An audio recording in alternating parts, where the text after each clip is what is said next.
Hi there, welcome to Floating in Dreams. This is a This Buy This Not That Rare Beauty edition.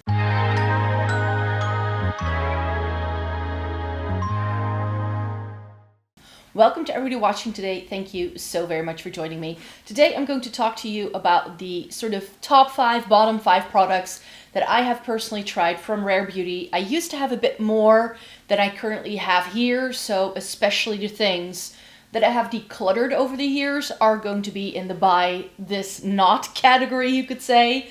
And there are plenty of other things that I do recommend. Rare Beauty is a brand that I feel does a lot of really good things, but they are definitely looking very closely at what K-beauty brands are doing really well. And then they sort of release those formulas in shades that will do better for a Western audience. That's really how I feel about the brand. If you also look at where a lot of the products are made, they are often made in Korea with this brand. So it's no surprise to me that so many of their products feel really similar to things I have tried from K-beauty or J-beauty brands, or C-beauty brands for that sense.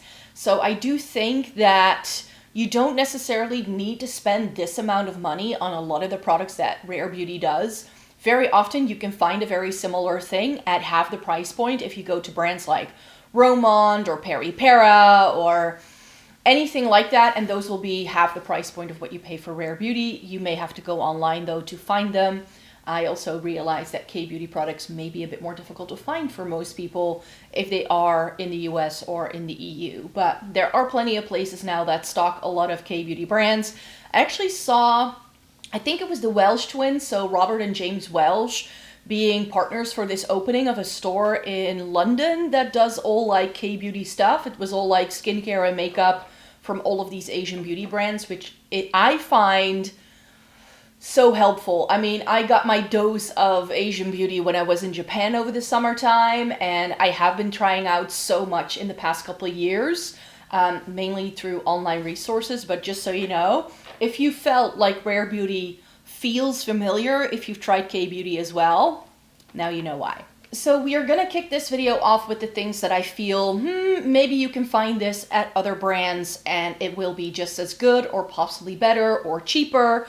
Some of these products I have already tried in the past and they have been decluttered. A couple of years ago, I did a full face of Rare Beauty products, so we'll link that in the description box down below. So I've tried more than what is currently in my makeup collection.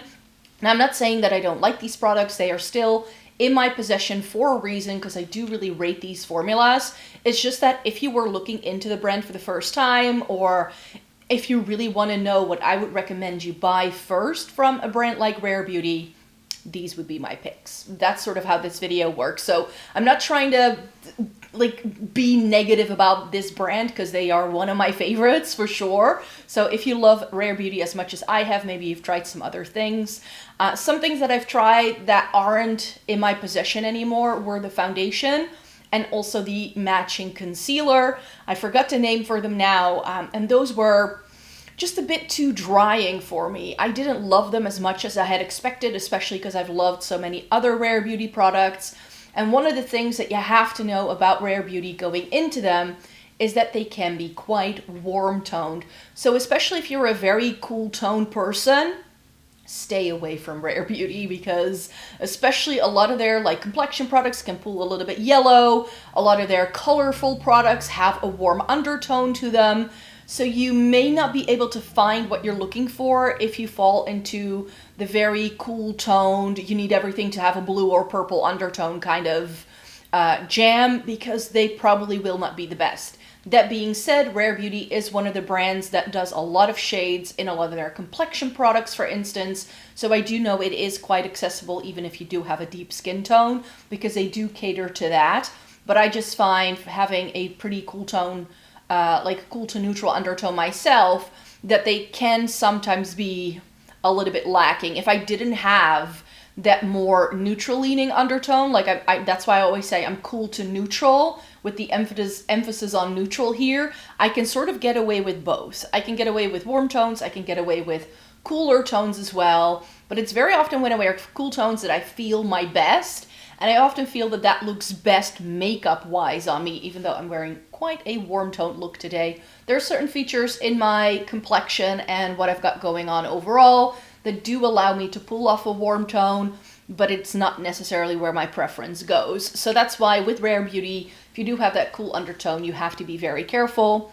A couple of the products that I'm like, I like these, I like them well enough, but I definitely feel I have things like this from other brands, very often at the drugstore, that are going to cost you pennies compared to these, that I like just as well. So first things first is the Rare Beauty Positive Light Corrector thing. So this is a very thin, liquidy concealer type product, and it's really beautiful. I have mine in the lightest shade, which for some reason, this is one of the very few products in the complexion range of Rare Beauty that only comes in 5 shades. What's up with that?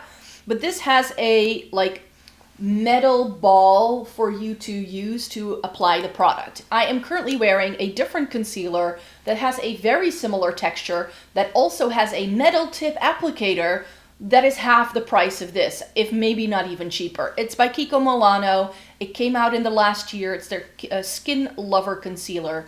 And I feel because that shade is a little less pink than this is, I can use it all over my face, but it does have a very similar feeling formula. So I feel that this by now exists by other brands. When this first dropped though, I do feel it was quite revolutionary. The metal tip makes it feel very cooling, so especially if you apply this to your under eyes, it's going to feel nice and cool, and it's going to help with some puffiness. But this is the kind of formula that I struggle to use all over my face. I'm a one-stop shop kind of gal when it comes to my concealer. I use it in a couple of very targeted areas, and that's all I do. So whatever I put on my under eye, I also want it to use on other places of my face. And with this, I feel it's just a little bit too limiting, whereas the Kiko Milano one, I happily use all over my face. So I already mentioned the foundation and the concealer and not loving those. I do really enjoy this product. This is their Tinted Moisturizer. I have mine in 16C, and this works really well as far as a tinted moisturizer go. It's just that, again, I have tried other tinted moisturizers by now that I like better. And if I want this lightweight coverage formula, I very often go BB cream or cushion foundation. So I will actually seek it in a different format than I do in this very liquidy thing. At the moment, I'm not really even thinking about my tinted moisturizers. I have several, I do really enjoy them. I have dry skin, so for me, a very dewy, lightweight textured sort of formula is where it's at for me. Those are my favorites to use, and this definitely falls into that category. It's just that I tried this at a time where I was testing out a lot of like higher end foundations, and this definitely came out on top, but since then, I shifted focus to trying some more cushions last year. And like I said, if I were to go for this type of formula, this kind of look, end result on my skin, I would go with a cushion foundation in a heartbeat over something like this. So that's why this one is in this maybe don't buy this kind of category. Again, I feel you can get this at a much more affordable price point than what this goes for, even though it is a really good product. And sadly, when I did a lip gloss exploration a couple of years ago, when I first fell in love with glosses, the Rare Beauty gloss in Nearly Mauve was one of my favorites. I believe it came out on top in a lip gloss video I did a couple of years ago, but since that video, I haven't used it much. I prefer other formulas. Again, I love some K-beauty things. The Fwee glosses are amazing. I like my Fenty Beauty one. I've used up a couple of Tower 28 glosses in the meantime. And this is still sitting in the drawer because I love the shade of it. And in theory, I really love this formula. It's just that I have tried other things since then that I've just come to love a little bit better. So that's why I don't necessarily reach for this a whole lot. I pulled it out of my collection for this video. And I was like, oh yeah, I used to really love you. Maybe I need to put this in a project pan next year and see if I can use it up. I think I'm going to do that. I know I love this product, but like I said, it's just a little bit forgotten in the entire makeup collection that I have, because I just have things I reach for more often that I like better shade-wise or texture-wise. And so this has fell a little bit by the wayside for me. So when it comes to Rare Beauty, I am not a huge fan of things like their powders or other, I think they have a setting spray as well. I just have favorites in those categories and I don't get to try them enough from other brands, mainly because I stick to my favorites and I don't really feel the need to test out a ton. I did have a mini of one of their mascaras at some point, which was okay, but again, the drugstore does it just as well. I swear by Essence and Catrice mascara, if you don't know that about me. They tend to dry out a little bit more quickly than more high-end formulas, I find. But with mascara, you need to change them out regularly anyways because of bacteria and stuff. So I don't see the point of spending sort of high-end money for a mascara that I need to toss anyways really quickly. So that's why for me, Rare Beauty mascaras, yes, it's lovely. Their eyeliner is lovely. They do so many really good things. And that's another thing that I did test out by Rare Beauty that I no longer have, and that is one of their single eyeshadows. They do a little liquid formula. They used to do palettes way back in the day. Those I never had a chance to test out because by the time I could get my hands on the brand, those were already being phased out. It took a little while for Rare Beauty to get to the EU. And to then also be available. Very often we get products late and they run out of stock really easily. So it takes a while for these products to actually like really have a solid baseline, you could say, that you could actually pick it up. But yeah, so that eyeshadow was again lovely. I think it was also in a mauve tone, but it pulled very orange on me. And if you know anything about me, I don't necessarily love orange tones on myself. I like it sometimes in like cheek products, but I don't necessarily love it on my eyes. So it was just, it felt a little bit off. I just have other cream and liquid shadows in my collection that I liked a lot better. So that was an easy declutter for me. So those were the products by Rare Beauty that I was like, maybe don't get these. But the top 5, you know I love. And I feel that this is where the brand truly shines. And that is in their cheek products. So anything that goes onto your cheeks, Rare Beauty excels at. They have bronzers, they have highlighters, and they have blushes. I am now realizing I forgot to take my liquid highlighter up here. Anyways, I also have one of their liquid highlighters. But let's talk bronzers first. So they have a stick. I have mine in Power Boost, and then they also have it in the liquid. This came out a little bit later. I have mine in the shade Gentle. And these are lovely. This is the only truly like stick bronzer that I love. I also love the Kiko one, but this was the first one I've tried that I really liked. This is a little bit more warm toned. The Kiko one that I have is a little bit more cool toned. So shade wise, I like the Kiko one better in the winter time. And this one is really good for me in like spring, summer. I whip this out a couple of times every year. It does get a little bit messy sometimes because of the creamy formula. But this comes with heaps of product. It works really well, even on my dry skin. It does stay put. The shade is nice. There's no notes with this one. It's just really easy to use. And with stick products, I sometimes struggle using them because in order for them to keep their shape as a stick, they have to have a certain formula, and that can sometimes be a little bit waxy and therefore difficult to blend. So what I always do with products like this is that I like to warm it up on the back of my hand and then pick it up with a brush and then use it on my face, and that's been working really well with this one. I need to go back to this. But then they released the liquid version of this, I think in 2024. This has been out for just over a year or two, and it took a while for me to get my hands on it, so I haven't had it for that long. And this is really beautiful. Gentle is like my perfect bronzer shade. I know that for some people this is not going to look like a bronzer. It feels perhaps more like a contour because the idea is that bronzer has warmth and contours are cool toned. That just doesn't go if you have a cool undertone. That theory only works if you also have a warm undertone.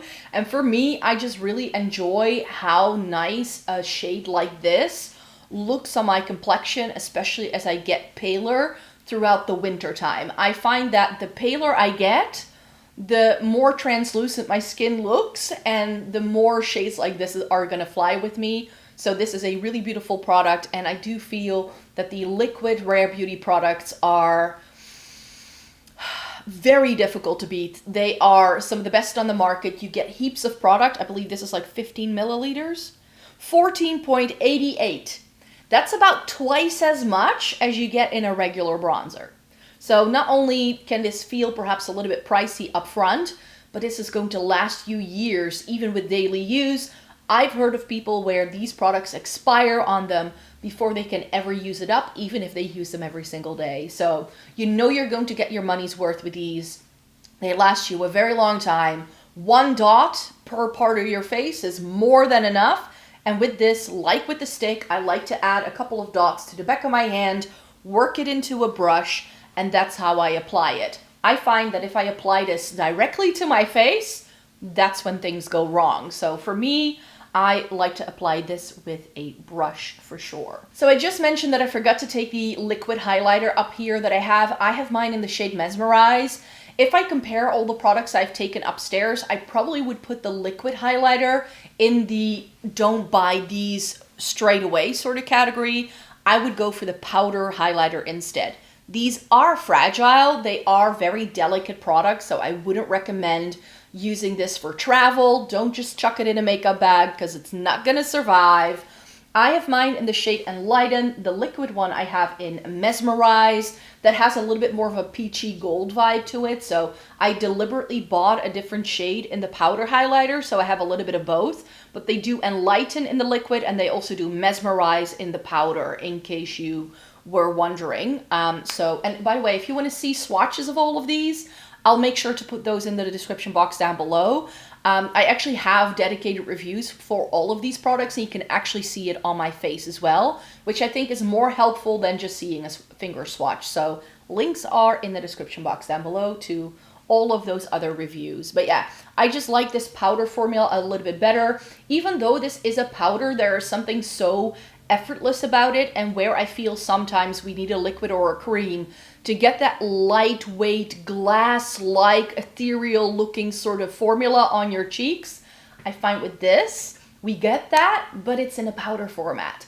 It's high shine, but it's very sophisticated. It's not too pearl heavy. It's very, very finely milled. That's why they are so fragile, I feel, but it looks really beautiful and effortless on the cheeks. And lastly, we have blushes. I really feel that that's where Rare Beauty shines and where they also bring some new things to the table. They, of course, came out with like a potted cream one. I also have a potted cream one that they used to do, but they've reformulated, it seems. I like that well enough, so that could have also gone into like I'm now realizing I forgot to take 2 products up here, because they're not top of mind for me anymore. So that should have gone into the bottom half as well. I think I have mine, the cream one, in the pot in Nearly Rose, I believe it's called. It's a beautiful shade though, and I do really enjoy using it. But I think compared to all the other cream blushes I have, they're not a standout. But these powder blushes, they have now been duped into the high heavens, unfortunately. I have mine in shade Hope. If you want to get this on a budget, then Catrice now does the Soft Glam baked blushes. I have one in Midnight Berry, and it's almost the same to this. I feel it's got a little bit more pink than this does. And this is what I mean with Rare Beauty just being quite warm toned. This looks quite peachy to me, but on the cheeks, you can perhaps see that it seems to have this like lavender, lilac, brighter pink sort of flash to it. I feel that that's the shade I'm getting. So with these, don't judge a book by its cover. You have to see these applied with a brush for them to really come to life. In a finger swatch, this is going to look very orange as well. So not a very helpful way to assess whether this is going to look right on you. With a brush, this looks really beautiful. Like the highlighter, these are very fragile. They're very soft, very finely milled. They have a little bit of shine, and they just add the most beautiful flush to your cheeks. Very effortless and easy to use, but again, I would not recommend for travel. But the star of the show, if you get just one product, and now that it is the holiday season, Rare Beauty actually does a lot of minis for their blushes, so I would definitely recommend getting the mini size, because like the bronzer, these come with quite a bit of product. These are 7.5 milliliters of product, which is quite a lot for a liquid blush, and these are intense in terms of their pigmentation. I have Hope and Encourage, so like a peachy version and like a mauvey version. These are both warm toned though. They have come out with some cooler toned options. I'm gonna have a look for those when I'm in London for sure, because they came out with like a purpley version. That really, I have my eye on that one, you could say. But these are lovely. I love the formula. I do recommend getting the dewy formula over the matte. Some shades are matte and those dry so quickly that you have very little time to play with them. And the dewy ones, not only are they more easier to blend on your cheeks, I also feel they give a little bit more sheen. They don't look as flat. I used to own Grace, which is a purpley tone, but that was a matte one. And that was the first time I tried the formula, and it was just so difficult to make it work. But these with a finger are really beautiful. So the way I like to use this is that I use the doe foot to just put a little bit on my one finger, and then I transfer that to the other finger, and then I just dab it onto my cheeks, and that's all I need. That's one drop of blush, and that's why, again, like the liquid bronzer, these are going to last you a lifetime, especially I have one of them, so that's why I do recommend getting the mini sizes. I didn't do that because I bought these as they were coming out, and now they seem to do like mini sizes of the entire range, which didn't exist when I got these. But yeah, they are beautiful. They are really beautiful products. I love using these, and they are just really wonderful products all over. This is their standout hero product from the brand for sure. So if you get just one product from Rare Beauty, this would be my pick. They're liquid blushes. There you have it. Those were the sort of buy this, not that products that I wanted to share with you by Rare Beauty. I do apologize not taking two of those products up here. If I remember to do so, I'll make sure to pop like a screenshot into the video as I'm talking about them. So this is a note to self if I'm editing, like put those pictures in, Micah, so that they have an idea of what you're talking about. But yeah, Rare Beauty is a really solid brand. They do wonderful things. But as with any brand, not everything a brand does is going to be your favorite. And that's absolutely fine. And I definitely feel like their complexion products is where it's at. I mean, cheek products, so blush, bronzer, highlighter, that's where they are innovating. They are doing different things that nobody else is doing. And they do some really fun shades as well in formulas that are easy to work with and that give you a lot of bang for your buck. So that's why I feel Rare Beauty definitely has something great to offer there. But there's also a couple of products where I'm like, maybe not. So thanks so much for watching this video today. Let me know in a comment down below what your favorite Rare Beauty product is. I would love to know. Thanks so much for watching me here today. Thumbs it up if you liked it, subscribe, and then I hope to see you again in my next video. Bye-bye.